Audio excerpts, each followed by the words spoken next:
Kia ora koutou, my name is Sophie and I am here from Community Waitākere.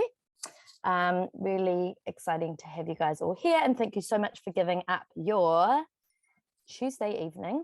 There were quite a few of you, or a number of you, that registered, so I just gave us a little 5 minutes wait, but we're going to just crack on in, and those people can, sorry, I'm having a bit of a light issue here. The people who have also registered can just get a copy of the video. That's all good. Sorry, just give me one sec while I figure out where I am. There we go, that's a bit better. Right, so tonight we've got a really amazing group of people, and I'm very excited because it's climate change and the healthy planet kaupapa is not always something that you feel really excited about, but we've got some really cool solutions and some cool new ways of looking at the climate crisis, and hopefully lots of really exciting positive messages to take away as well tonight. So that's what I want you guys to get out of it. I'll just kick us off with this wee prezzo. So as I said before, my name's Sophie, I'm from Community Waitākere, and tonight is also supported by the Henderson-Massey local board. So we're going to kick off with the wee karakia. You can see the translation on the right. This is a really nice karakia to use when you're opening a hui. And if you'd like to practice along with me, you're more than welcome to. Tū tawa mai I runga, tū tawa mai I raro, tū tawa mai I waho, tū tawa mai I roto, kia tau ai, te mauri tū, te mauri ora ki te katoa, haumie, huie, tai kie.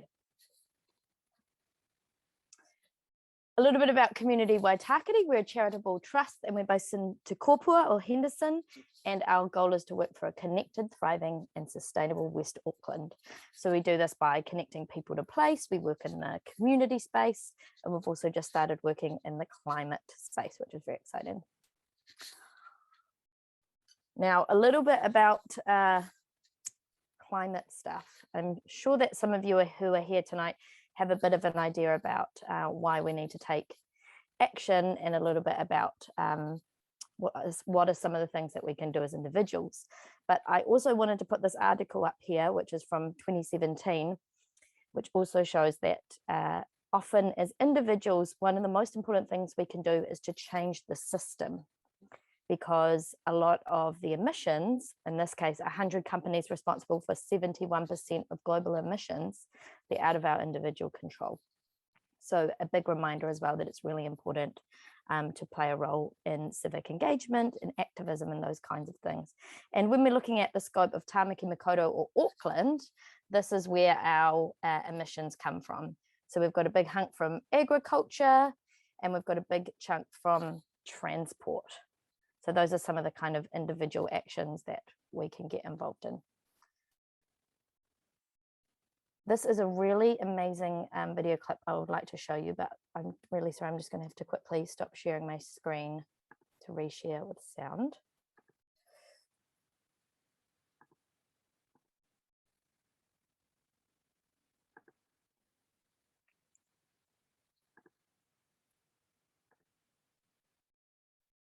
It's a really amazing film, and I'm sure some of you might have seen it, called 2040, but it's very hopeful. So I like playing this because it puts us in the right frame of mind for the kind of things that we want to talk about tonight. My name is Damon, and this is my daughter, Velvet. Her major concern right now is the elusive art of sleep direction. But soon, she'll have to face a rapidly deteriorating environment. The ice sheet is now melting faster than the scientists predicted. I think there's room for a different story, a story that focuses on the solutions to some of these problems. So in 2040, what will the world look like for our daughter if we just embrace the best that already exists? Instead of having governments that are reacting to disaster, we need governments and businesses that actually take us off in a different direction. Maybe it's farming, or it can be energy, it can be housing, or empowering girls. I'd like to see deforestation being stopped. Oh, that would be so cool. That'd be awesome. Just be respectful to Earth. Imagine, Velvet, we adopted regenerative practices like phrases, pulling the carbon into the soil and making it healthier. That's right, yeah. And we embrace efficient local energy. Bangladesh has 5 million solar home systems. They have that power in their own hands. This is bringing people together. But here I am sitting on an aeroplane that is spewing out carbon. You can't help but be a hypocrite because our entire system is built on fossil fuels. What were you guys thinking? Well, sometimes we weren't.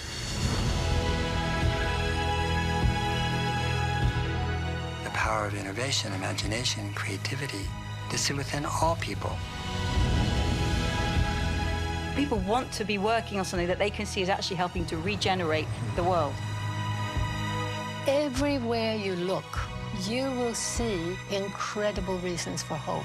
You could feed 10 billion people with the protein from marine permaculture alone. Wow. Not only are there so many people who want to take part in telling a new story, we have everything we need right now to make it happen. What's your 2040? I just want the future to be good. For those of you who haven't seen the film, I highly recommend it. It's a very uplifting, it's a really uplifting documentary that points us in the direction of some of the solutions that we can take. And these are our incredible panelists that we'll be having tonight. So they'll all be doing a web presentation and then we'll be coming together for a bit of a panel discussion. So first of all will be Cathy Livermore, who's Waitaha, Kati Mamoi and Kaitahu. She's a Māori systems innovator at Healthy Families Waitākere. She's a creative, so she's an artist. She's also an academic. She's a theatre maker and a dancer. She performed with lots of groups, including the Atamira Dance Company. And she's also a healer focused on Maurito, or mindfulness and wellness, and an activist with a passion for kai. So she'll be talking first.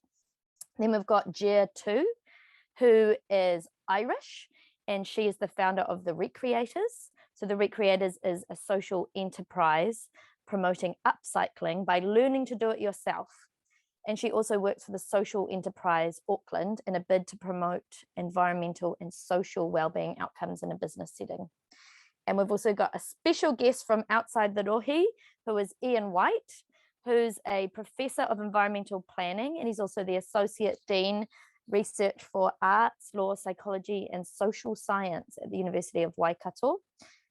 He's English, he's from Manchester, and he's been championing the idea of the 20-minute city, which is a new way to plan our future towns and cities, as well as new forms of spatial development, climate change adaptation, and addressing the housing crisis, which is certainly kicking off. Well, it's been kicking off for quite a while here in Tamaki Makaurau. In 2020, he also won the University of Waikato Vice Chancellor's Award for Research Excellence. And in 2021, he was awarded the New Zealand Planning Institute Award of Merit. So he'll be sharing with us some planning solutions and some ways that we can get around these tricky cities that we've created for ourselves. Now, first of all, I'm going to introduce Cathy. So I'll get her to come in. Where are you, Cathy? So I'm going to hand you over to Cathy, who is going to be talking about systems and challenging systems. Kia ora, Cathy. Hey, kia ora. Tēnei te mihi noi ki ngā koutou ki tēnei pōnei. No mai haere mai. Hi, it's lovely to be here. So if I just want to check with you if my screen is sharing. Yep, your screen is sharing. You might want to do the full screen to get it into presenting. Down the bottom. Oh, the full screen. Aroha mai photo. If you go down, hover down the bottom of your. It's all up the top at the moment. Or can you do file present? Oh, I see. If you go up the top, you can see off, there's a picture of a floppy disk, 2 arrows, and then that little arrow, that little thing with the triangle. Click that. Yeah, that's it. Nice one. Yeah. Right. So yay. Kia ora koutou. Just wanted to start this evening sharing a little whakatauki from mai iwi nai tahu or kaitahu of Te Waipounamu. And this is a beautiful whakatauki. Mō tātou a mō ka uri a muri ake nei for those of us today and for those coming after us. So my whakapapa goes back to Te Waipounamu, ko Waitaha me Kati Mamoi me Kaitahu oku iwi, but I am also descended from the Doherty clan in County Donegal in Ireland and from the Livermores of Suffolk in England, as well as my mum's people up there in Scandinavia. Right. So this evening, I just wanted to start just giving a little bit of background of some of the spaces that I've been involved in over my career and my life. But also I just wanted to acknowledge that tonight I'm sharing my whakaaro, which is shaped by my lived experience, engaging in learning and reflection, and by the many encounters in my life and the many people and circumstances I've been fortunate enough to move within. So tonight I'm speaking as myself, Cathy Livermore, rather than as a Healthy Families Waitākere Māori systems innovator, though of course that is absolutely here and a part of my kōrero this evening. But I'm really speaking from my own humanity. It's not an academic paper. This is just based on my research called Life and My Own Reflections. And so I wanted to talk tonight about indigenising systems. And so I thought, really responding actually to apartheid from one of my peers at work who asked, you know, what are you talking about with indigenising systems? So I thought I'd just take us through a little bit of the thought process before I dive into Kai systems in West Auckland. So, you know, what is a system? I personally describe a system as a matrix of conscious and subconscious beliefs and norms that are shaped into organised actions to function collectively. Right? So basically the ways that we roll together, how we do things in order to meet our needs as humans and function together. And so what is the whakapapa of our system here in New Zealand? And I think this is a really important place to start. What are the norms and beliefs that shaped our current systems that we want to change if we're talking about systems change? And who has championed those beliefs and who has benefited? And so we know the colonial worldview has been a massive seeding to all of our systems that we live in collectively today in New Zealand.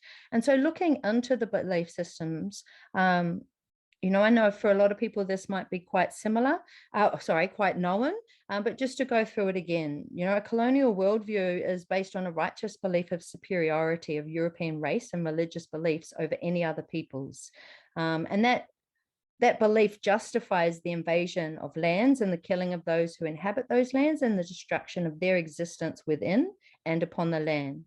It justifies the claiming of land and all resources as a right of the invading group in perpetuity. It justifies the ongoing practice of superiority in economy and economic opportunity, and justifies the ongoing superiority to dominate the cultivating of social and political norms, attitudes, and behaviours. And so as a mokopuna of those systems, as a grandchild of those systems, what have I observed that these beliefs have produced, you know, and climate change being the very obvious one across my lifespan, which is threatening our futures. This socialized, normalized, and entrenched poverty, as if this is what we're aiming to achieve through our systems. The individualism, social disconnection, and the illnesses that grow from this way of being, as well as the erosion of a collective value system that is able to meet our human needs for all humans. And instead, we've replaced our human value system with a value system based on economic theoretical priorities, namely neoliberal capitalism. But what also these beliefs have produced is the now, which is a time where we are recognizing the need for systems change. And so I just wanted to look at, when I talk about indigenizing systems, I did wonder about the whakapapa, not only of our systems here in New Zealand that we're currently in, that we are seeking to change, but also the whakapapa of this word indigenous. And basically it's not a indigenous person's word. It was a word that was actually used to differentiate settlers from and define other in relation to a Eurocentric value system, worldview, and its cultural norms of behavior and attitudes. So while the definition describes people originating or occurring naturally in a particular place, being native, what it's actually doing is also placing in the original inhabitants of a place as other and disassociating them from the context of today. And I just found it quite ironic that the term Indigenous is an attempt to define what is naturally occurring as other by those others who aren't naturally of that place. And so indigenizing systems, really, I think it's about removing other and restoring another way. Indigenizing systems is about growing our systems today in Aotearoa based on the original worldview within this whenua that developed the culture between the land and Māori people over time that enabled Māori to sustain our presence here. And so in this space, I think about the kawa, the values that inspires the tikanga, the actions to uplift, to whakamana, to continue to feed and nourish the mauri and the mana of the people, the land, and the environment in which we all exist and coexist. And so when I'm thinking about indigenizing systems, really I'm thinking about how we relate to time, to processes and communicating, our culturalized ways of perceiving time and the way that we approach communicating processes, our perceptions of relationships and meaning making around those relationships. And I think about aspiring to different outcomes. So really opening up, where are we headed, people? What are we really aiming for? And are we really agreeable to the direction that we're headed now? Indigenizing systems really for me is just, you know, a quick flow through of thoughts around what are the benefits to learn and grow sustainable relationships through lived experience and reflection. This is an expression of indigenizing a system. To remove attitudes of superiority and restore awe and humbleness in how we relate to the world, to the taiao, to the universe, and to each other. To allow for development of alternative perspectives to the current dominant values, beliefs, and behaviours, so that we can provide resources and systems of exchange that truly provides for and meets living needs of all, while being in balance with the needs of our living environment, while collectively prioritising cooperating in ways that value providing the care for each individual member of our collective. For me, this is all just human sensibility. And where I draw this reflection from is actually human evolution and history. It's written in the many pathways that have been walked already. And so for me, rather than looking forward to all the solutions, indigenizing systems is about taking time to look back and to learn from those who've come before us as we consider how to adapt today. Again, to remove the superiority of now being the advancement of their times, as opposed to just another expression of our collective ways that have been handed down through time. Some of the other priorities I see in this indigenizing of systems is where we get to prioritize cooperation over competition as a norm to cultivate more meaningful and resilient relationships together. A chance to redefine economies to work with the timing of the taiao. And I think this is really important, to let go of this illusion of urgency and scarcity that we're constantly functioning under while we go to work and pay our bills and make sure, and we've got to get this done. And you know, this system of capitalism that throws us out of sync with the taiao and creates this anxiety and urgency and uncertainty. So indigenizing systems is a way of actually attuning ourselves back to the taiao and basing our lifestyles off the rhythms in the environment, as opposed to these projected rhythms that are actually racing us to this, or racing us for no purpose. Also, another benefit is to reduce the normalized violence within our systems, to really step back and take stock of how dominance bullies other within our system continuously, daily, innately, explicitly, intrinsically, all of it. And to provide a future for our children and future generations that we are fulfilled by and proud to hand on. I think this is really, for me, the inspiration around leaning into this indigenizing of our systems, and exploring what that actually means in action, because I'm fueled by actually the passion to want to provide, you know, a future that I feel really proud to hand on to my children. Not, oh yes, sorry for this, hope you go well with it, as we're currently sitting in. And so, Cathy, sorry, just give you a heads up for just a couple more minutes. Oh, okay. Oh, and very it's interesting so far. Within our, you know, Te Taruki, thanks, Soph, our Tāwhiri, Auckland City Council's climate change policy and statement, we're already seeing the desire for indigenising our systems, indigenising our thinking. It's written into our policy. We see it again in Te Puawaitanga or Te Tātai. And so really, I'm looking at how this looks, how actually we get to live it. And some of the guiding projects in the Kai space for me is really looking at restoration as a necessity to being able to really indigenise a system. We need to restore the Indigenous system within Aotearoa. The activation, participation, that these are three absolute essential elements in order for systems to be able to absorb and adapt to an Indigenous worldview and way of thinking. Again, this is both, well, for me, this is guided in West Auckland by Te Mana Motuhake o Te Kai, a co-created, co-designed document, a vision statement by Hapari Māori, Māori communities here in West Auckland that sets about some real goals and some guidelining principles for how that we can grow food security here in West Auckland. And really, one of the major priorities around this is actually really searching how we enliven policy into felt experience, so that it's not just conceptualizing a Māori worldview within our current systems, but feeling and sensing and knowing that we are living in different ways. There are many projects that enable this. We have vocational training, we've got rangatahi programs that we're looking at, as well as individual initiatives by different Māori around healthy eating, small business development, and then also combining this with a real, again, to support the restoration, looking at hauora programs, maramataka programs, so that again, we are feeling and sensing and processing the living nature of Te Ao Māori, not just conceptualizing it and putting it in words into policy.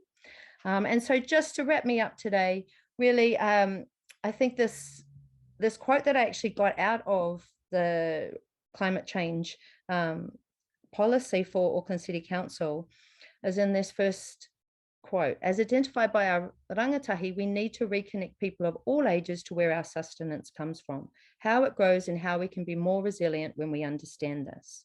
Now, when I read this, I know that this is describing the world of my tupuna that they lived in. And so again, when I think about making change in how we move forward, really understanding that by indigenising our systems here in Aotearoa, we're actually achieving systems change innately.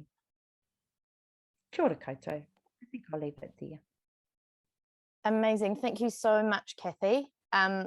So many thoughts for me after saying that, particularly how we're so out of sync with the environment, and how that indigenising, looking back to those traditions and those ways, whether you're Celtic from Ireland or Pacifico Māori or whatever your Indigenous roots are, it's all about being in sync with the environment, getting rid of those kind of made up things that we're in sync with under that stressful system of go, go, go. And certainly really love the idea of looking back to look forward. That's really important.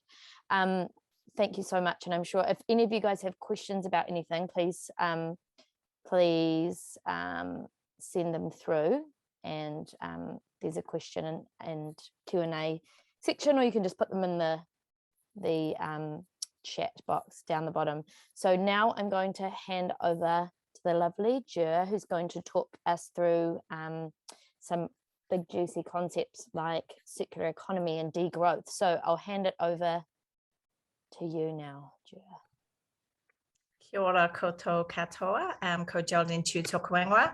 I'm the founder of the ReCreators, and we deliver DIY skills-based classes across Samaki Makaurau, and I'm quite a passionate advocate for circular economy and also degrowth. And I suppose the reason why I set up the social enterprise is because I just wanted to do something practical and tangible in an everyday, accessible manner that people can learn. Now, I'm just going to see if I can't see my screen myself. So, and everybody else can see my screen. Yeah, I can see a screen that says speaker notes, audience tools. Yeah, I might have to escape out of this actually. Sorry. It's okay. Just reset it. We're getting some nice comments for Cathy's talk. Thank you, Cathy. Yeah, it's a lot. It's certainly lots to think about. Okay. Yeah, that's you. Perfecto. Where you go? No, except I can't see my speaker notes. Anyway. All right.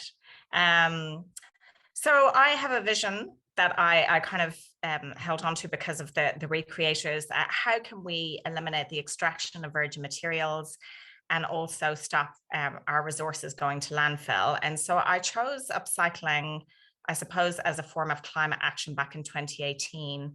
And I did it because it's accessible to anybody from, preschool all the way up to 30s or in your 90s. Anybody can upcycle, anybody can be creatively reused materials. But I also thought that, if we have a more mature vision around repurposing, it can lead to a local decentralized employment opportunity. And also the skills required in this area can go from, as I say, painting a tin can, but it can go all the way through to being a technician on some high-end equipment. So there are lots of opportunities in this area if we have the creative vision. So every single thing we buy and purchase and every action that we make has an impact on the environment. And so, before I ever heard of donut economics or before I heard of planetary boundaries, when I did think about upcycling, I thought about, well, the fact is that if you have a t-shirt, you need to grow cotton on land, and that land has been deforested and the animals and biodiversity have been moved. And then they start to spray that land. So it has impact on the air and it has impact on the soil. And then they start to move that cotton around. There's lots of human rights abuses associated with it. There's lots of petrol. Then it goes off to be manufactured. And there's dyes, and then there's more water pollution, and there's more human rights abuses, and then gets shipped around the world. It goes into a shop, you buy it for $5 and you chuck it in the bin in less than a year. And so that's currently what's happening with fast fashion. It's happening with our construction industry. We're scrunching up houses that are full of Cody and Remo, and we're chucking them into landfill. And so we need to kind of just pause and think about what are the systems that we need for society, and what are the systems that we need for our planet. And so hopefully all the people on the call have read Donut Economics. And if not, I would recommend watching a few videos on it. But it's about thinking about our social systems like education, health, well-being, food, water. And then it's thinking about our soil, our air, our oceans, and our carbon, which is causing the climate change that we talk so much about. So donut economics is really, it's a great visual concept. And I often think we often talk about the living wage and the minimum wage, but we never talk about the maximum wage. And every time I think I talk about it, I feel like somebody's going to shout the word communist at me. And really, it is not a communist thought, because there is still movement within minimum and maximum for people to have differentiating lifestyles. But really, we need to actually call out what a maximum is. You don't need to have 5 yachts, 3 cars, 10 houses. It's just ridiculous. So moving on to that, then, when we're looking at all these circles, we need to understand what is a circular economy. So the 3 concepts around circular economy is to design out waste and pollution, to keep products and materials in use for as long as possible. And the last one is to regenerate natural systems. So this is when we're talking about our connection to the whenua. It's our land, looking at the soil, the quality of the soil. And it's quite difficult actually to talk about what does regenerate natural systems mean. But I often kind of talk about the materials that we use and how they go back to the land. And sometimes the easiest way of talking about it is saying something like, will the worms eat it? When we look at the materials that we're producing at the moment, we're producing a lot of biopolymers, so seaweed plastics or cornstarch plastics. But if it's a plastic, regardless of whether it's a fossil fuel plastic or a nature-based plastic, we still need to think about how it goes back to Mother Earth, and are the worms going to eat it? So it is really having that connection back to the soil and the whenua, and thinking about what is good for it, and are we putting in more than we're taking out? So I thought I would just go through some examples of business models and examples of businesses in Aotearoa, and how they can help us turn this situation around for our environment and our people. So the first one is Regenerate. And Sophie, you'd be delighted to know that I also put 2040 in there. It's a great movie. And I've also, yeah, it's such a good movie. I think sometimes you can feel quite overwhelmed with the situation around climate and what humans are doing to this planet. So 2040, you just need to just take a bit in and think there are solutions that exist. The other film that I'd recommend is Kiss the Ground. Is beautiful. It's about the soil and regenerative farming. And here, when we talk about regenerate, look, what does it mean at a grassroots level? It means community gardens. There's a load of sequestration that happens in community gardens, a lot of soil nourishment, a lot of kai that can be provided locally with low miles, low carbon. Another example is school gardening, is teaching children the lost art of understanding soil, composting, growing food. And the last one is obviously just gardening at home. So these are really practical things that we can all do. We've kind of lost touch with. The whole idea of understanding, I suppose circular concepts exist in the garden. Like if you grow a plant, watch it flower, then go to seed, and then collect that seed and grow again the next year. If you understand that concept of it keeps going around and you nourish the soil, then that is how you can give back to the land while still having kai. The next one is we're talking about smart materials. So we're seeing a transition away from plastics to other types of materials. So, and this again, I'm going to say, will the worms eat it? And the worms will eat all of these materials on this flyer. So we've got cornstarch, which I've definitely put in my compost and watch it break down in front of my eyes. Lyocell is a really interesting fabric that comes from trees, and they don't even have to cut down the tree. It just comes from the bark, and they take it away and they produce this lyocell. So it's got a lot less water. It's obviously, you're not spraying it. It's just far less intensive than cotton, and it's a really good example of a material to use. Mycelium fungi, a huge part in our ecosystems and sequestration. I think we need to learn a lot more about fungi systems, and hemp. Obviously, we need to grow more hemp and use it as a sustainable material. We're also looking at closed loop systems. So we're looking at take back collections instead of single use, instead of waste. Obviously the ReCreators come here, reuse, refurbish, remanufacture, restore. There's a lot that can be done. And a lot of the furniture and wood that we work with is actually of better quality than stuff that is new in the shops, crappy MDF versus old Cody. And it is our perception about materials and newness rather than the actual quality of the material itself. So it just shows that it's in our heads and it's not a reality at all. We're going to move from single use to reusable. As I often say, no single use anything is any good. I would rather just wash a cup, wash a plate, wash a nappy. Much better than any single use, even if it is cornstarch or lyocell or anything else. You're still much better off washing something. Product as a service, getting into your idea, the idea of not owning a phone or a washing machine, but the idea that you own the service and you just pay a standard amount every year and you always get a good quality service. So that machine then can be brought back to the manufacturer and they just adjust and replace parts, but they keep in circulation those materials that won't be eaten by worms. Technology is a huge help to us. It's not going to save us. Behavior will save us, but we need technology to make it a little bit faster. So we've got the likes of Space to Co, which is a platform to help you hire and share spaces.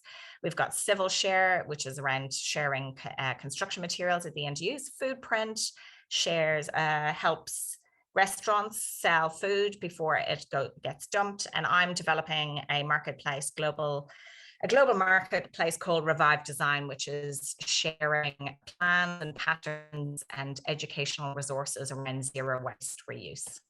Amazing. So, hey, Ger, just to give you a bit of a heads up, just a couple more minutes, if that's all good. Okay, Yeah. I'm going to skip through then. I'm going to go straight to degrowth.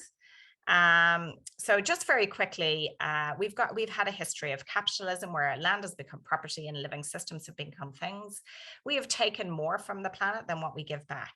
And so really, I think in probably the whole of history of mankind, we've never ever paid the true cost of anything. We've always relied on slavery, and recently we've relied on oil. So if we're looking at alternative systems in degrowth, we need to replace GDP, which doesn't actually measure health and well-being, it just measures money, really.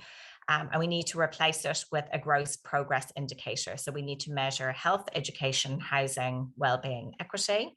We need to focus on the rich, not the poor. So we're literally redistributing, like Robin Hood, from the rich to the poor through taxation and also shareholding. There's a number of countries that have equitable shareholding decision-making written into regulations. We need to have free democratic systems that are free from corruption and influence. And we need to, and this is where I believe locally in West Auckland, we need to move towards self-sufficiency, so gardening and making, and also in degrowth is the concept of open, connected, localized economy, so shared spaces and technologies. So this is the community gardens and maker spaces. So in summary, for a degrowth economy, we need to end planned obsolescence and we need to regulate that manufacturers design for longevity. We need to stop advertising. We need to stop being hit by 3,000 ads a day of what to buy and start just valuing yourself and your time. Shift from ownership to usership, end food waste, and we need to scale down ecologically destructive industries. So anything to do with petroleum-based industries, weapons, when you think about Russia, twin cab utes can go, and we need to transition into more renewable energies. So what would a new economy look like? So it's an equitable tax system. So we bring in really high tax rates for over high income earners. We would distribute them to minimum and max incomes. We would have a short working week. We would buy a lot less stuff. We would simplify the lifestyle of the rich and enrich the lifestyle of the poor through health and education, usership, not ownership, buying, fixing, making.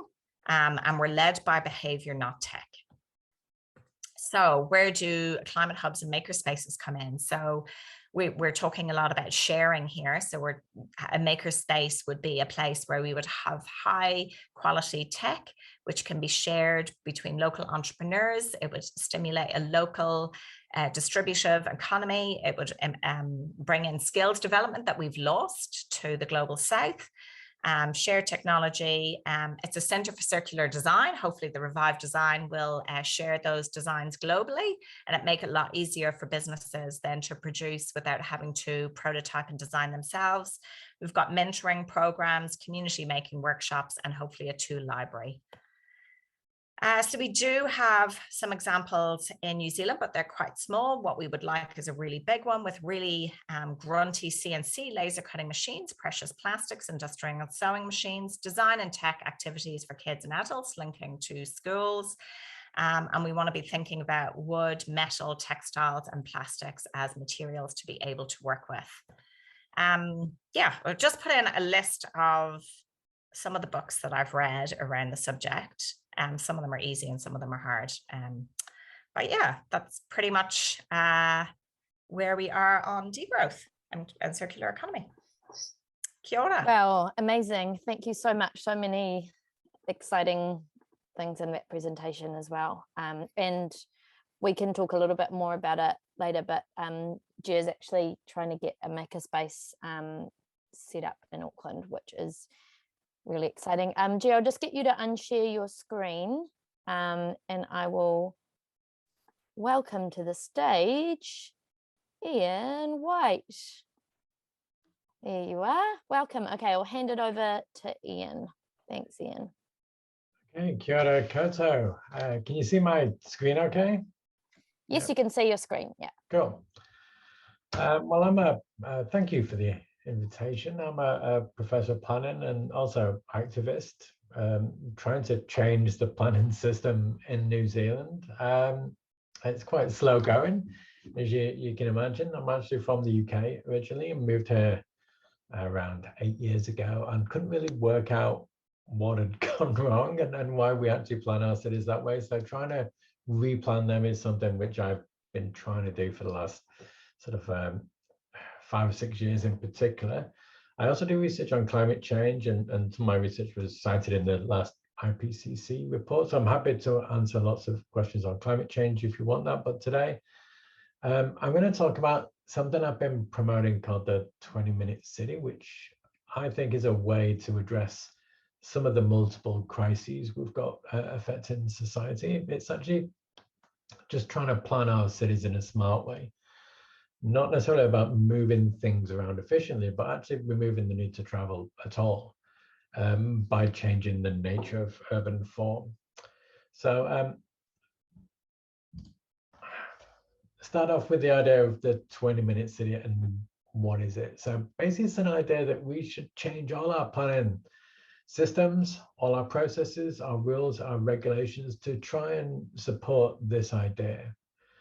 It's to give you most of what you need for a good life within a 20-minute walk, cycle, or public transport trip from home.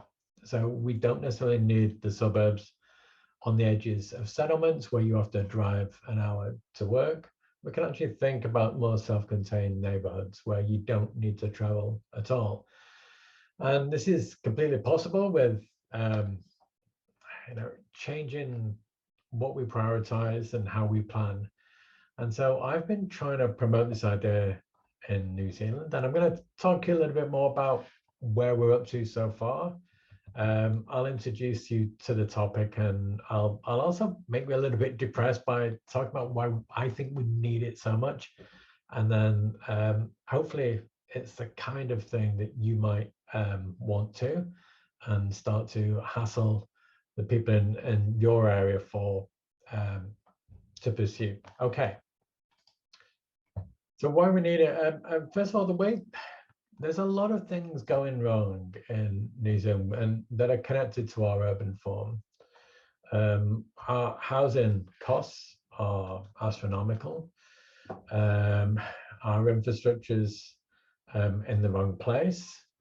Our transport systems are really poor. I mean, we don't have, we're pretty much the only advanced economy in the world without a train system between our two biggest cities. It's really, really unusual to create a country that's planned in this way, basically planned around the car and the ute in particular. So we've also, we tend to look at all these crises separately. So the transport people look at the transport, the housing people look at the housing, but really you should be looking at these in a joined up way. And that's what I've been arguing for. So I wrote about this in the article at the bottom of the screen for The Guardian a couple of months ago, trying to explain why we're not going to get low house prices until we change how we vote and what we value. Those are the urban crises. We've also got some pretty serious environmental crises. I'm not even going to talk about things connected with biodiversity collapse. And we know we're losing species quite rapidly in New Zealand. But this is a figure which I think sums up the nature of the challenge. This is from the most recent Climate Change Commission report. And that dotted line is where we are now. And the coloured sections are the various sectors, and you look at the years at the bottom. So the idea is that we should be using much less of our fossil fuels in our transport and our energy. But if you look at what we're planning to do in New Zealand, there's this massive orange thing at the bottom, and that's offsetting. So they want to plant lots of forests, but there's no real guidance on what those forests are. And I worry that they're going to plant a lot of pine, because pine grow much faster than native forests, for example, and absorb more carbon. And so we could be creating more crises by actually doing the wrong kind of afforestation. But if you look at the blue, which is the transport, you get an idea of what we need to do. I mean, this is huge. And you look at the government's ambition, and they're not doing anything for a decade. And then all of a sudden it's going to come down. And they're just kicking the can down the road to future generations to make harder decisions because they're not making the right decisions today. So we've got to really stop the fossil fuels from transport, which is the blue segment, and really reduce that. And the climate change modeling from the Climate Change Commission basically sees that as a transition to electric vehicles, but it's not a great idea. They still take up a lot of space, they take up a lot of infrastructure, and that space could be used for housing, for example, or parks, or anything really. I mean, the car is a really inefficient use of space. So actually what you want to do is reduce the need to travel. You want to have less vehicle kilometers traveled per annum. And the parts of how you do that is by giving options and also thinking about reducing the need to use the car, because the things that make you happy and have a good life are within walking distance. And that means we need to plan our cities differently if we want to address climate change.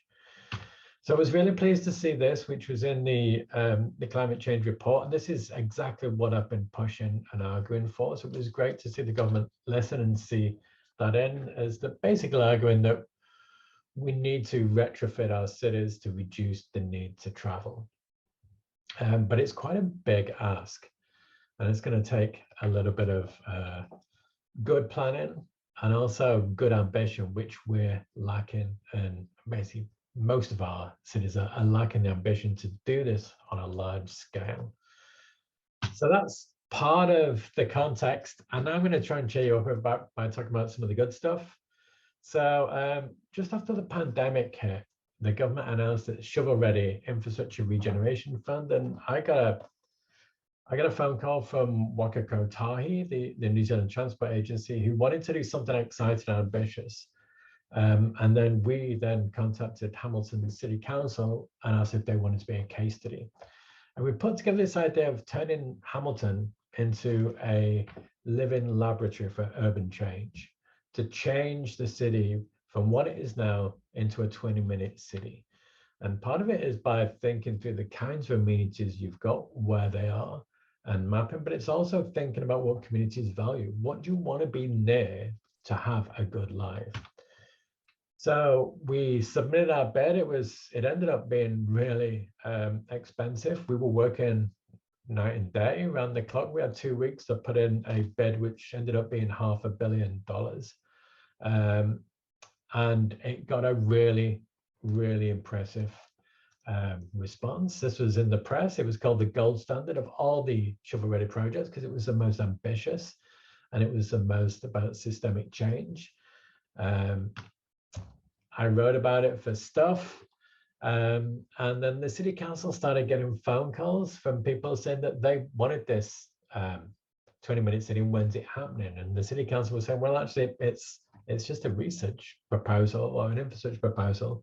We might not do it yet. But because they had such a positive reaction from people, they changed and they said they're going to do it anyway, even if they don't get funding. But if they get funding, obviously they'll do it a bit quicker. So we went from literally not even promoting this idea to within a month it being accepted as policy for the city and the public being on board with it. So I'm going to tell you a little bit more about what it means. This is the kind of things that it claims to benefit. And this is from Melbourne, who are doing what they call 20-minute neighborhoods. So their idea is a city of neighborhoods, which reduces the need to travel, that old idea of a city planning with a central business district. Even the idea of central business district annoys me because your city center isn't about business, it's for people. And there's parks and there's other things that make it a good life too. But by changing how we plan and thinking about amenity and what do people want to have a good life, we can increase their health and well-being. We increase their options for how they get about. They increase the opportunities to social interaction. So you might have more social support and networks. From an environmental perspective, we drive less, there's lower congestion. Our water quality is better because we're not getting as much pollution from our cars that run into the streets. There's more green space because green space is actually key to this. You should all have good quality green space within a short walk from home. And by mapping that, we know the areas that are green space deserts, for example. And so we try and retrofit our cities to achieve these aims. So I'll just end up with a last slide and talk to you about where we are now. So I've given this talk. I've been up and down the country, basically. Anyone who wants to talk about this, I'll talk about it. I've talked about it to the UK government. I've talked about it in Australia. I've given a presentation to the Ministry for the Environment and Kangaora. Hamilton City Council, Taronga City Council. I really think this is a good idea. And it's starting to resonate with a lot of councils, but they're very conservative in their ambition. They're worried about upsetting car parking, for example. But you've got to give people a positive vision for what is the alternative for now. Otherwise, it's just a matter of, do you want slightly less congestion, or do you want more or less car parking? This is a vision for a new way of city planning. If you want this, then would you support us to design the policies that deliver it? And if you do, then maybe if you want it to happen, you can't have all the car parks and all the car provisions you want. We need to give you safe separated cycleways, for example, to give you options. And where we are at the moment is, I just want to flag this up because I did a workshop with all the senior management of Hamilton City Council and the mayor and the councillors, talking to them about this idea and what it means. And you start off by talking about what do you want for a good life? What do you value? What do you want near in your everyday experience? I mean, what should we provide as city planners? And I want to just flag up, this was from our workshop. So if you look at the top of the screen, birdsong. We've never planned for birdsong. No one, no country has ever planned for birdsong. But imagine if we did. Imagine if the people told us that's what we value. And then we create a city which actually is designed around giving everyone birdsong every day. Or you could have, a more local economy to keep the money in our local economy rather than having sort of global chains. We can change everything to be more local, because that's what the 20-minute neighborhood or 20-minute city is. It's the idea of good local living that reduces the need to travel and increases the possibility of social interaction. So that's probably enough from me, but I'm happy to answer any questions you've got on this or climate change or anything really. And I really appreciate the invitation.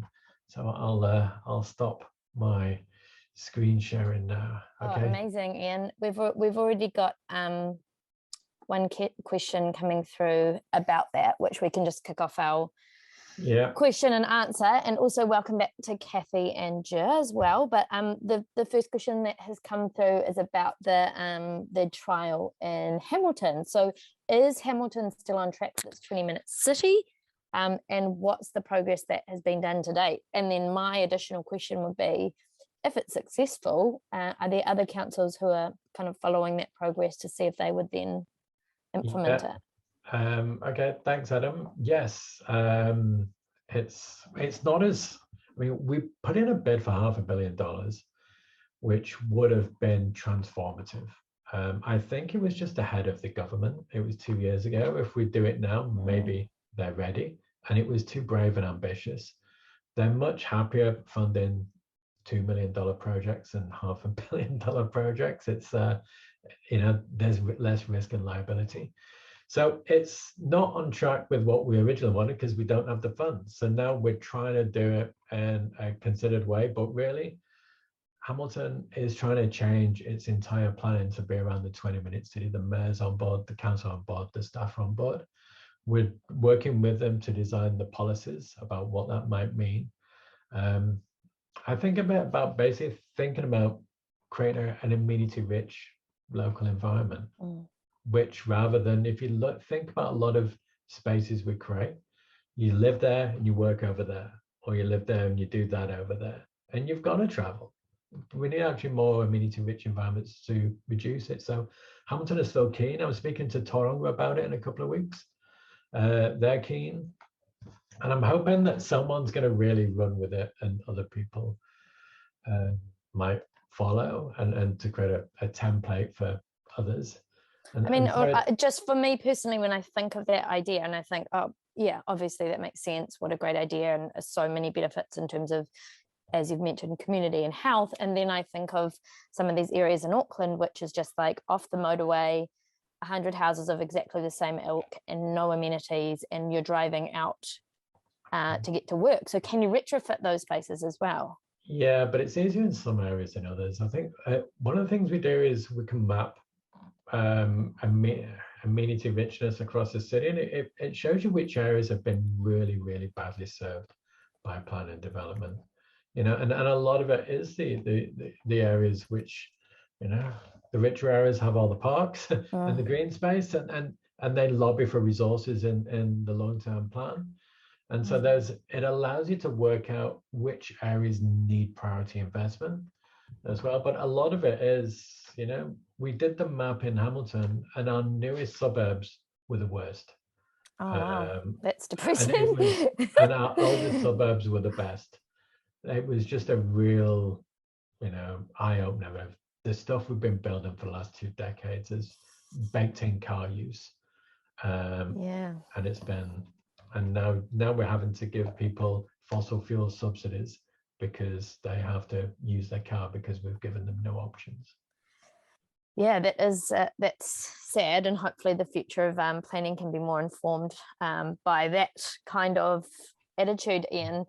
Now, something that has, also if anyone has any questions, please check them in the Q&A or the comments, but something that has kind of come up a bit through all of your talks is that idea of kind of capitalism, the breakdown of community. Iain, you mentioned, that people were actually craving social equity and access and community and birdsong and this connection with the outdoors. And prioritizing, I think Cathy mentioned in her speech, in her presentation, focusing on cooperation rather than the idea of competition and competing for scarcity.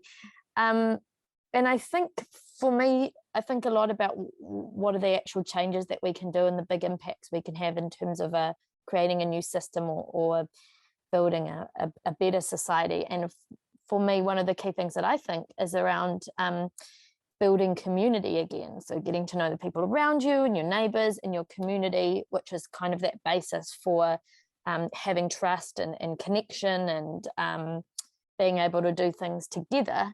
But I wonder if what your thoughts are individually on that, or whether there's some kind of simple solutions that you can offer to kind of, it's like what the guy said in 2040. It's like, he wanted to make a film about climate change. He's on a plane. It's like, you want to do all these things, but you're in the system. So what are some things that we can do in our daily life in order to either build community or, advocate for changes? Because a lot of the stuff I'm hearing as well is like, this is happening and the government just needs to regulate. So, well, they're not. So what do you guys think some of the kind of key actions that may not necessarily look like climate change in terms of biking around, but more of those systemic changes? Big question. So I do feel quite I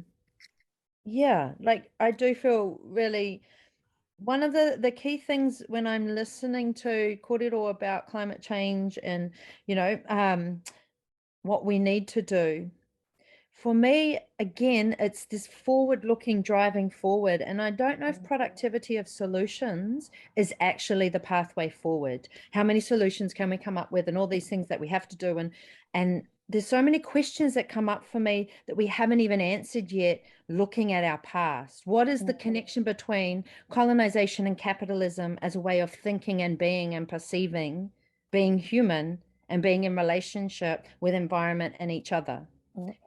There's a lot of, we need to do these things in the future and create community. Well, I look and I go, well, we had community. Māori, we had all those things. It was these colonizing ways that came in and took it, and now they want to tell us that they've got solutions of how we're going to get it. And it's like, well, actually, no, we have our solutions. We have ours innate. It's in Te Ao Māori. Just give us space to be it as our tupuna once were. And that's, I'm not talking about, you know, going back and living exactly as our tupuna. I'm not, you know, I don't even want to get into that conversation of trying to send people, you know, back 400 years, 500 years. That's not what I'm saying. But if we don't take the time to articulate and innately understand on a more deeper level, actually, what is this thing that we have that's been created, and the values and the humanity that's designed this system, because this system doesn't live outside how we think, feel, behave, and be to each other, and what validates the choices we make around that. And so I, you know, in terms of being able to make meaning and grow new connections, if we don't understand how we've undermined our connections and take responsibility for that, how do we know how to be different? How do people who've been schooled up on a capitalist system even know how to think differently until the thinking is challenged and unpacked? I think, I think before I head to you, Ger and Iain, I did have a question to put to you, Cathy, which is, obviously, as you've said, however we describe it, the system that operates in New Zealand is based on a colonial structure, which perpetuates a certain worldview, and I think we can kind of all agree that, and that's part of the issue with climate, is this human environmental separation, etc., which was embedded in all of our Indigenous society. So what I hear from you, Cathy, is like, okay, within Te Ao Māori and the way that things were before, that stuff was innate. So then what do you think people who work in that space, who can be allies, or people who are favoured by the system, what can they best do then to, I guess, support Māori leadership, or make space, or any of those kinds of things that that are needed to allow space for all the things that you've just mentioned? Like what is helpful? What are you looking for in it, in terms of your role where you're Māori systems analyst, you know? Kia ora. For me, it's to stop making assumptions on who the we is and the what. Like, because actually, you know, when I listen to the things that need to happen, I go, yeah, that's in our mainstream system, not in our Māori system. What we need to do as Māori is different to what, you know, mainstream society changes that people need to engage with. Māori also need to engage with those changes, but actually we've got a whole bunch of other, and, you know, I'm not hearing that spoken to, and not that I expect non-Māori to be able to speak to it and to be prioritizing that, but just to not assume that it's what the priorities are there are the same for all groups of people, because again, that's just colonization. And so, like, and that's why, you know, in the times I like, slow down, let's actually unpack, so we don't continue to make in our behaviors and our attitudes these same actions that actually are just going to perpetuate. So we can design all new housing, we can do all, but if we haven't changed our innate natures, we're just going to have the same impact on these future designs. So also I guess that might also look like making sure, as you said in your presentation, that Māori are present at these discussions, not as an afterthought, but at the beginning, to ensure that that kind of thinking is guiding how projects run. And yeah, I think actually, like, maybe let's start diversifying the responses. Let's just start by opening out, and rather than trying to pinpoint the exact things that need to be done, actually open out and allow for diverse perspectives to sit in that circle. So it's not just about a Māori voice, though, you know, I'm absolutely championing that, of course, especially because actually it's designed into our very agreements that enable others, you know, to iwi to be here, being the Treaty of Waitangi, you know, that's already been designed, and we still haven't achieved that. So how are we perpetuating and projecting how the future is going to be different if we haven't even achieved the agreements we've made in the past in any adequate way? So I think again, it's actually sitting in our processes. Rather than the projected outcomes, the designs we want to see around us, what are the internal designs we want to shift and change so that we can grow these new ways forward? And let's stop trying to design the future and actually just try and be better in the present. And I guess it's tricky because it's like the tension there is the urgency with which to act, you know, and like seeing these solutions. But I guess what you're saying is like we just actually need to make sure that we're not committing the same errors when we go forward. I think it's this, you know, again, it's this relationship to time. So we think that we have to rush into to meet time, when what I'm learning is actually when I take time to probably sit in conversations longer than the hour that I've given myself, and actually just sit in the authentic presence of things and make true connection, then it actually enables me to slipstream and move kaupapa projects forward way quicker than if I have to do with miscommunication, misperception, and stumbling around and around and around, falling over each other because we haven't taken time to fully understand the processes, agree to the processes, and all feel empowered and generous to participate in those processes. I've been on this climate change buzz for like 25 years, you know, following this and thinking about it. People, and I think it was Iain that talked about, actually it could have been either of you, around, you know, systems change lacks ambition.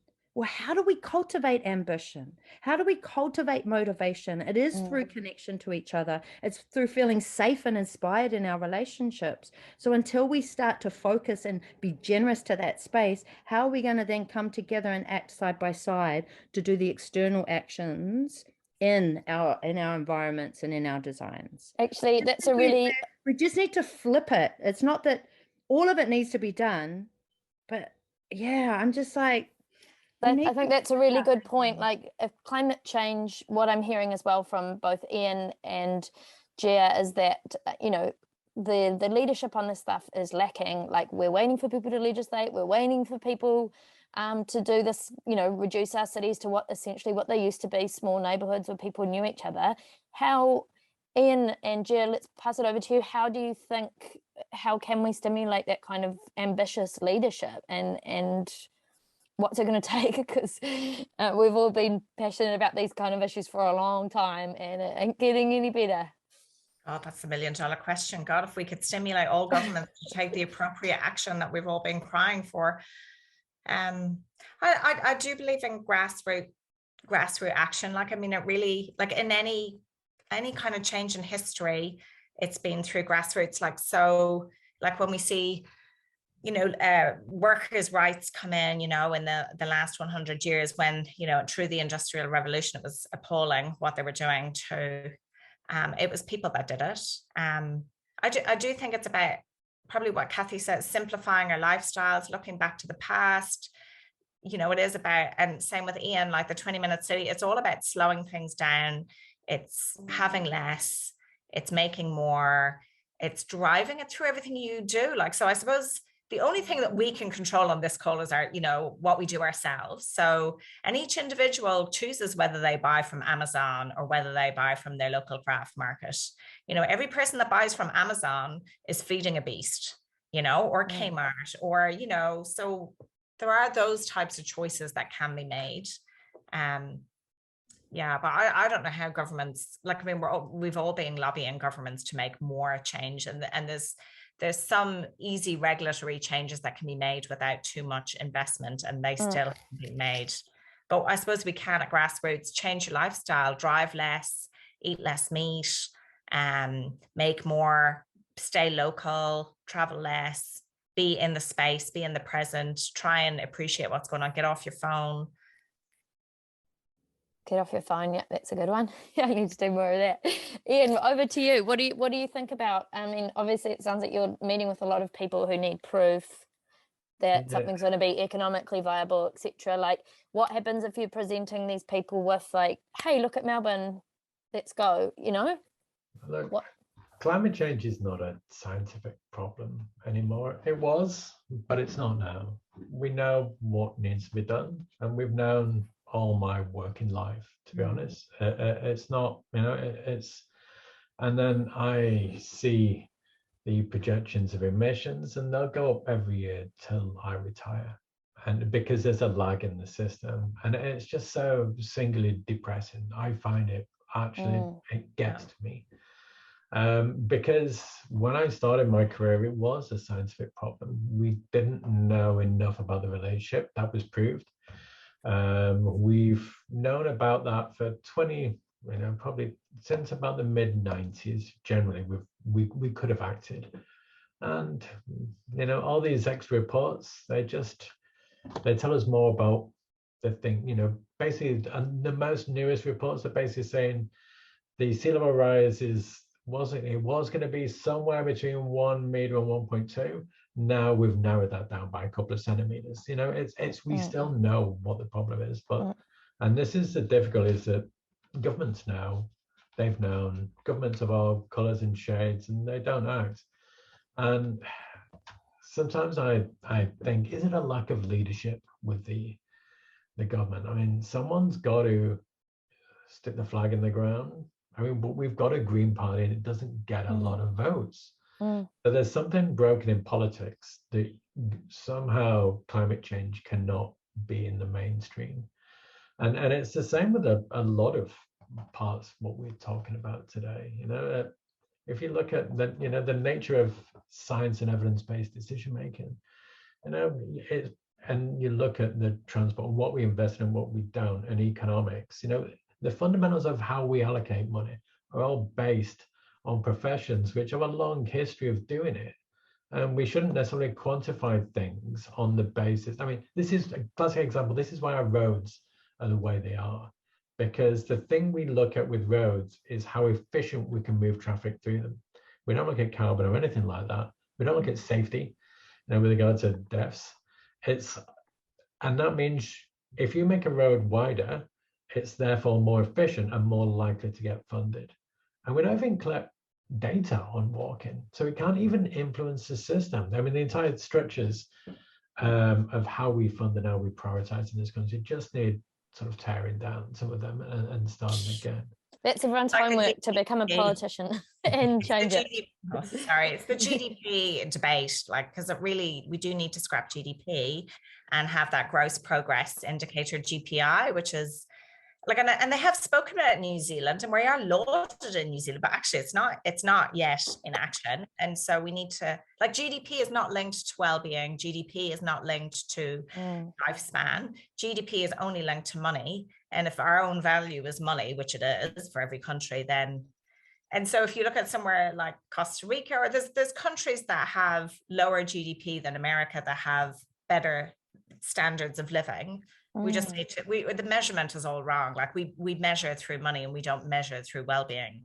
I guess that's again kind of what Cathy was reiterating around, looking back to those different ways of being, and I guess in New Zealand it's about making those decisions in alignment with Te Tere Te Waitangi and bringing in more having Māori-led projects. But I guess, Iain, someone's also asked a question about the planning and indigenisation of the planning system, which I think is quite interesting. And maybe are there tensions? I mean, both of you, Ger and Iain, are not born in New Zealand. Is that right? Yeah. Yeah. So how do you find coming into a space where it's kind of I guess there might be a tension at play between kind of acknowledging that there's a system of colonization which sets things out in one way and maybe has kind of led to those ideals, I guess, of individualization and some of the things that we've talked about, and then also working with prioritizing Māori involvement, participation and direction. And because I saw in your 20-minute cities that you're working with iwi as well in that project. Is that right, Iain? So, I mean, I'm really glad you asked that, Claire, because the planning system has a terrible history. We were central to the colonial project. We're one of the professions that allocates property rights, says who owns what, says what you can do with what. actually says that's a resource, you can extract that, you know, and gives you rights to do it. You know, and we survey land, we put pegs in the ground. You know, it could not have happened without professions like the planning system. And so it's good that our students know that, all the students I teach know that, and part of what we need to do is be aware that this is a Western notion of land and resources, and that allocates rights to it, which is, you know, become exported all around the world. I mean, there's a really, and there's so many examples of how it's just part of some terrible projects. So I don't know whether you know the street patterns in Ngaruahia, you know, when that was initially claimed by the Crown or taken by the Crown, the streets were laid out in a Union Jack pattern as a symbol of of ownership over a place. Wow. And still there to this day. You look at the statues that we put up that symbolize power and who should feel at home here and who's othered and all those kind of things. So the planning system is not great, and the way it's set up, you know, and its whole ideas around what is of value and how it should function just need to be unpacked and sort of deconstructed. I think, you know, Iain, I agree with you, and I think that's the thing. Like when we're looking at change, you know, being also, I whakapapa back to Ireland, to England, like, you know, whanaunga right here on the screen. You know, for me, it really is like I'm challenging. I've inherited these two different systems of worldviews, and I've spent my life looking at them both and trying them out and all of that. And really, it comes down to culture change, and the culture change is in the dominant, our Pākehā system, our colonial systems. When are we going to start to actually dive into that discourse publicly, openly, you know, really dig into it and yeah, grow our future planning from there? Because until we unpack and make change in that culture, then we're not going to act any differently, because the culture itself and its dominance keeps affirming for everybody out there in society just trying to make do. It's setting the tone, you know, of their decision making. Like choices is not a freedom, choice is a privilege. Absolute privilege today, and especially when you're talking, you know, about vulnerable Māori communities, the choice of where to shop, there is no choice. And so until we actually deal with these realities and change the collective culture we've created in Aotearoa, how are we going to build any other solutions? You know, this is where I really want to dive in so that we can move quickly collectively. It's not to take out Pākehā, but it's to take out the system that I think we're all collectively agreeing is not working. And until we really actually put focus on that system, we're just talking around it. We're not actually dealing with it. So kia ora for letting me jump in there to your... It's hard because I so want to go deep on that, but I'm also like, I really also want to offer people at home simple solutions. And then I'm like, that's just kind of feeding into that thing. Anyway, Iain, you can... It's a simple solution. It's actually a simple solution to learn how to be in relationship and take responsibility for the past in thoughtful, meaningful ways, so that we've got a different way of moving forward. You know? True. Yeah, totally. Yeah, so one of the problems we have in New Zealand is that what I talk about as being good planning and the kind of things we've discussed today is not really allowed in a lot of the systems, because good planning is the implementation of the RMA. You know, we've got a piece of legislation which defines what planning is, and no one else anywhere in the world uses it, because it's just, that's not how you should do it, really. It's really unusual in how it defines what planning is and how it works. And there's a reason no one else uses it, and there's a reason why it's being criticized and being, you know, redone right now. But I've got very little faith that the new version will be much different. Basically, what, you know, we've got quite a litigious system where people with money can use the law and the courts to try and force through the kind of development which they want, and city councils don't have a lot of resources. So sometimes I make the decisions, the distinction between planners who are trying to do the right thing in the planning system, which stops them doing the kind of things they'd like to. Okay. I can't really remember what our can I just was now. the question? I didn't answer Claire's question, so I'll just quickly do it now. Yeah, you're completely right, Claire. Is that the 20-minute city is a Eurocentric idea of what good planning is, and one of the things I've been saying to everybody is we cannot do it this way, because it's not a. We've had so many experiences in the past about bringing in US or European ideas of what people want and just imposing them on a population. And we've got a US sort of car-centric model of urban form at the moment. So what I say is we start from, we use it as a political aspiration, and then we start with the people. What do you value? What do you want to be close to?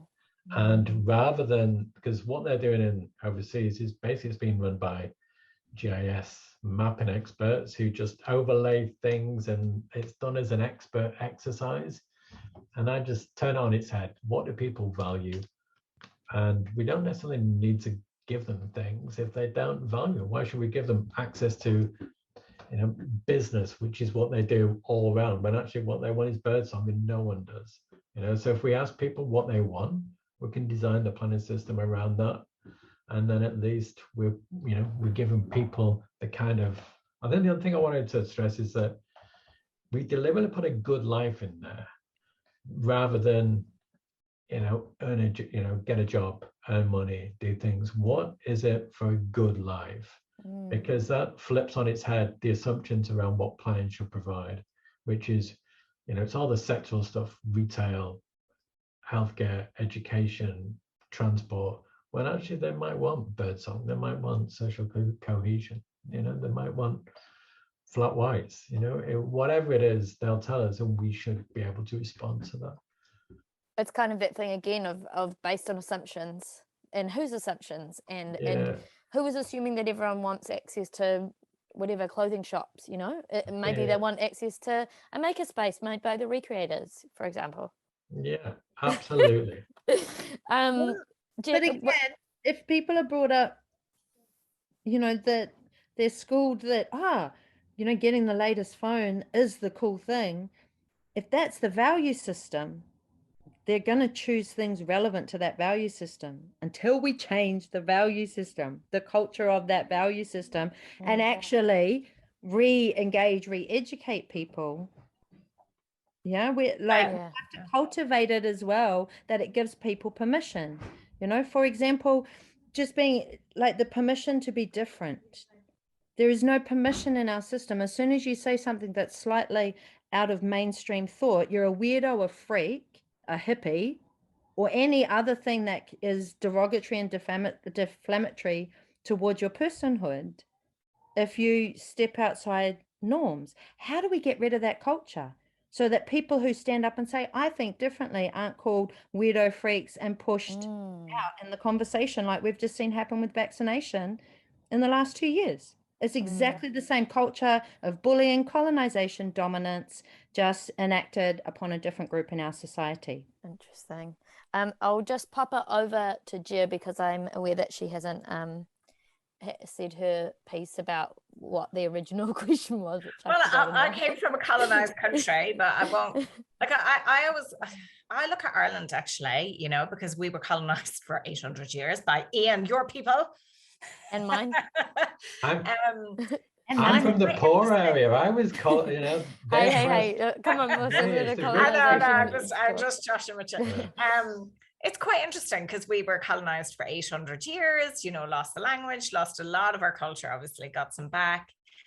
Really quite interesting history as well in the 20th century. We were I think pretty much the poorest country in Europe. We were doing really terribly up until the mid 90s. I remember growing up in the 80s thinking I studied business because I just needed to get a job, and pretty much loads of kids were like just watching all these people unemployed all around them.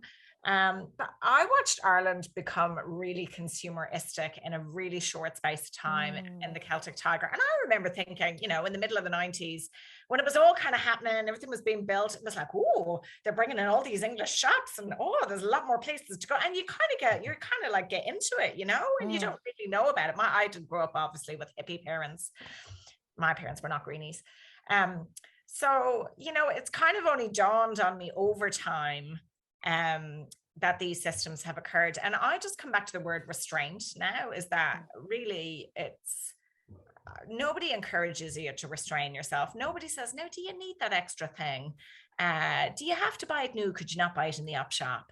Do you really even need it at all? Like the whole idea of restraint is not something we're bombarded with 3,000 times a day. We're bombarded to buy stuff that you're not beautiful, that you're not good enough.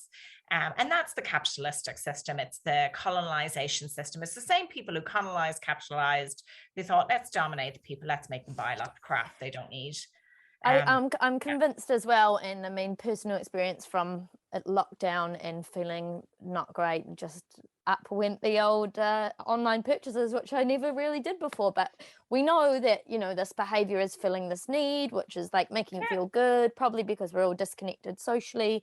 And I guess again, this is like why in my thinking about this area, it's like it really comes back to, and what I've heard you guys say as well, is like relationships, building relationships with people, and that is so at the heart of this kind of crisis, is like being connected, listening to what people have to say, making space for people to reclaim stuff that they've lost, which will help us.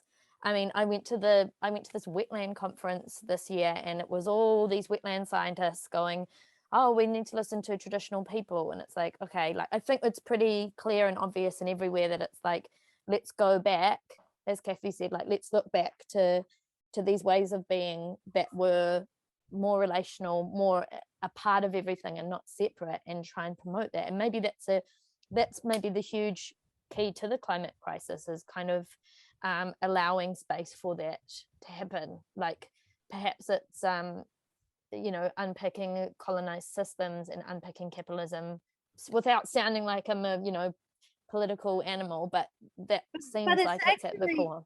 So if I agree, because actually until we make space, we're still living in a singular dominant worldview, you know, and I think actually like how do we continue? I think I'm going over things, but like until we get in and take that central system apart, there is no space. So the central system can communicate that it wants traditional systems, but it's holding such dominance, there is no space, capacity, power, resource for an alternative to exist, because it tries to create the alternative, which then puts itself on top of the alternative and reshapes the alternative.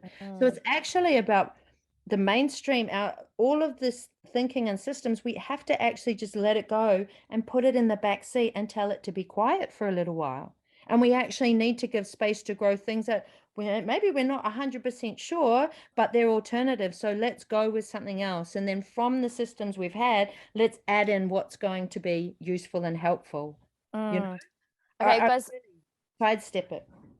It's 8:02. I'm just aware I've got kind of 3 1-minute questions that I would like to put out. So I'm going to direct this maybe to either Iain or Ger, which Adam has asked, has the government wellbeing framework, which is used to set the budgets, had any positive effect? It's been in place for 4 years now. Do either of you want to do a 1 minute? Do either of you know about the No? Ger, do you know much about that?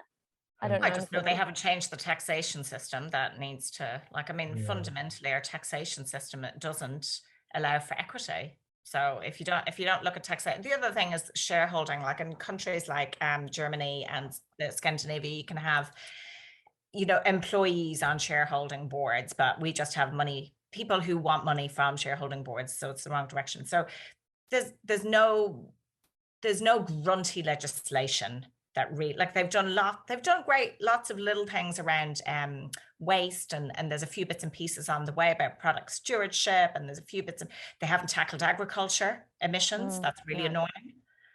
You know, we're not going to be able to build for all these houses and continue the agricultural and continue, like, even with EVs are not going to solve the problem. So yeah, they're not making the grungy decisions. Iain, one more question for you, Ger, in a 1 minute, if you can.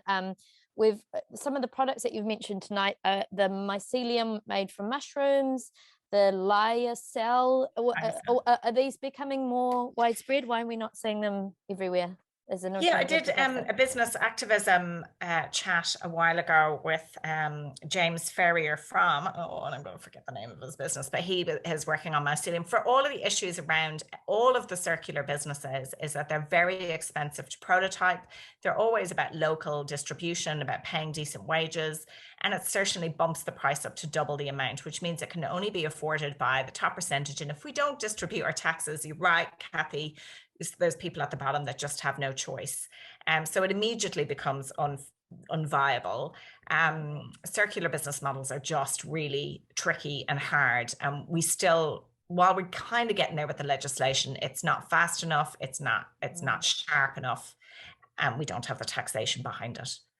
And any countries, again, just 1 minute if you can, any countries that have regulated against the idea of inbuilt obsolescence, which if those of you who are listening don't know about that, that's just basically that a thing will break and then like a blender will break, so you buy a new one rather than getting it fixed. So are there any countries that have kind of, you mentioned you can legislate?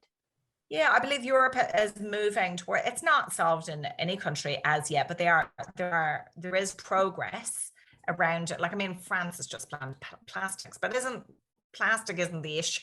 Like, you know, there's so much science in it. Like, you need to look at life cycle assessment of a particular object, and there is traction in all of these areas. Europe is probably leading the way, but when I go home, not that I've been home to Ireland for a while, but when I go home there, it's not visible to me. And I don't know, Iain, if you've ever gone back to, you know, you go back to England, you might see that, you might think the same thing. Like, is it really different? No, it feels kind of the same.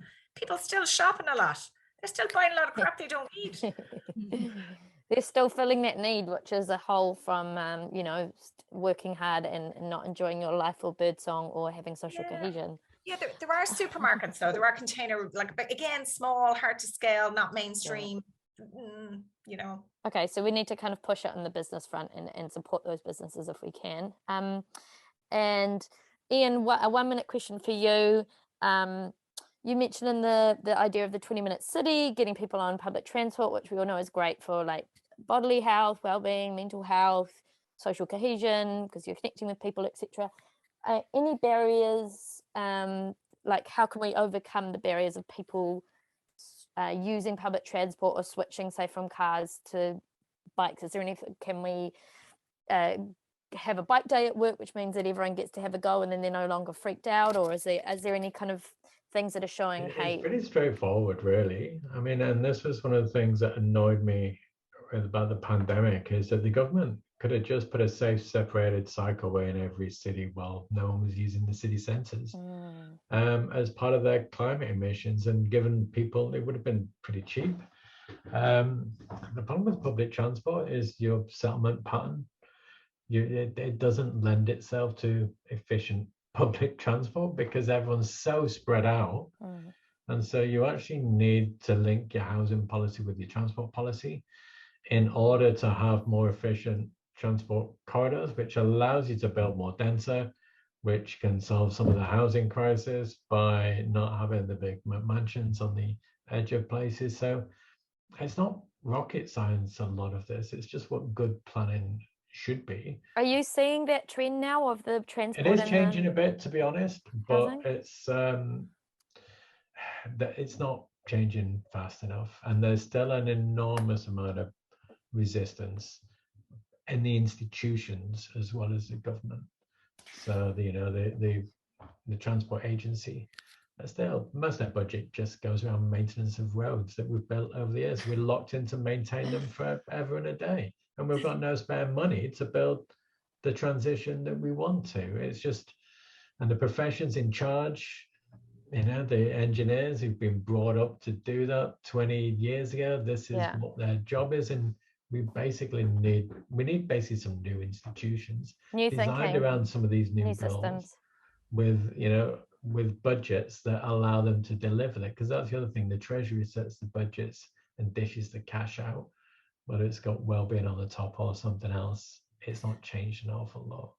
I think we'll leave it there, but just so that we're kind of leaving feeling good and feeling like, you know what, it's a hard and scary thing to live with this uncertainty, as well as COVID, as well as, you know, wars, etc., etc. Maybe just one thing that you're feeling really hopeful about, or it could be a new technology, it could be an idea, it could be a new direction that you're seeing a certain I don't know, a certain topic is going, or a certain industry is going in a certain direction. One thing that you do feel really hopeful about, because I know that I need that right now. Okay, I'm quite hopeful that the shift that we're seeing as partly as a result of Ukraine and also the pandemic is shifting us out of this globalization towards local communities and local economies. And it means we're starting to value what we've got in our neighborhood, and we should make our own food, for example, rather than export it all around the world, because we can't rely on cheap tomatoes from another part of the world. And so I'm starting to see a shift away from globalization, which is very energy intensive and also sucks money to major multinationals, towards local economies, which keeps more local money local and employs more people. So that's one thing I'm hoping to see more of over the next few years, is what I'm calling economic localism. We have economies which are built around local people and local communities. Thank you so much, Iain. Cathy or Ger? Yeah, that sounds to me like returning to tribes, returning to rohi, yeah, to hapu, actually, from iwi to hapu, which is actually what's happening in Māoridom. So one of the things that's really exciting me is Māoridom's really restoring our haputanga, moving away from iwitanga, which was actually about the identity development for meeting with the Pākehā. So within the haputanga, what's happening down in Waitakere right now is they're growing native plants, they're growing massive vegetable gardens to feed, you know, local whānau. All the native plants are being used to restore our awa and all our mahi kakai traditional gathering grounds. And then in the process of us actively restoring our awa, which has been dammed and drained by agriculture and all the landowners around, the young men that are getting training and skills as they're doing that mahi are actually meeting with local landowners, and there's really starting to be a massaging of relationships and a restoring of mana and respect in the conversations, and a sense of though we've got different goals in restoring the awa, we're actually on the same path of wanting to see it restored. So that gives me hope. And again, it's just giving Māori a space to be us and to do the things that we care about. And already that's building better relationships that create more possibility moving forward. So it's happening. And Ger, I'll leave it to you as well for your last hopeful moment. I suppose I'm hopeful again at grassroots. So, you know, I'll go back to, we deliver skills-based classes, and, you know, when we are in those community settings with people who are making, there is a lot of joy in a room, particularly if it's between, you know, parents and their kids, or grandparents, you know, and their makapuna. And even like recently, we've done a class twice at Henderson High, where we've got some rowdy kids and we bring in some braiding activities, and it's quite stunning, that particular activity for braiding. It's quite a mindful activity, how it, you know, when you get somebody off their phone and you get them to do something that's really relaxing, how it restores the soul. So I really firmly believe that it's grassroots that is where change is going to be driven from. It's not going to be the corporates, and it's not going to be the government. It is going to be the people on the ground. So we just got to keep plugging away. All of us got to keep plugging away at our different areas to make that change. Excellent. Okay, I'm just going to pop you guys on mute and wrap us up. So I wanted to thank the panelists so much for giving up their time this evening, and thank you at home for coming along. We'll just close with a karakia, and I just wanted to say that I personally feel really hopeful that we've got academics like Iain who are agitating for change and, you know, trying to do things differently. We've got people like Cathy who are challenging the way that systems are made and helping me to rethink the way that I operate and not rush forward, to be present and give people space to help find the solution. And also people like Ger, who is active in a whole lot of different spaces and really driving that kind of maker space. So we will just end with a karakia to close us off. Again, you can feel free to practice along with it. This is just a nice closing karakia for us. Kua matua mātou mahi mo tēnei wā, manakitia mai mā katoa, o mātou hoa, o mātou whānau, aio ki te aorangi. And I hope that you all have a wonderful evening. Thanks for coming along. We'll send you out a copy of the video. So if there's anyone who you think might need to see it, then you can send it out. Thanks again, Paul Maria, everyone, and go and keep doing the great work that you all do. Thanks so much.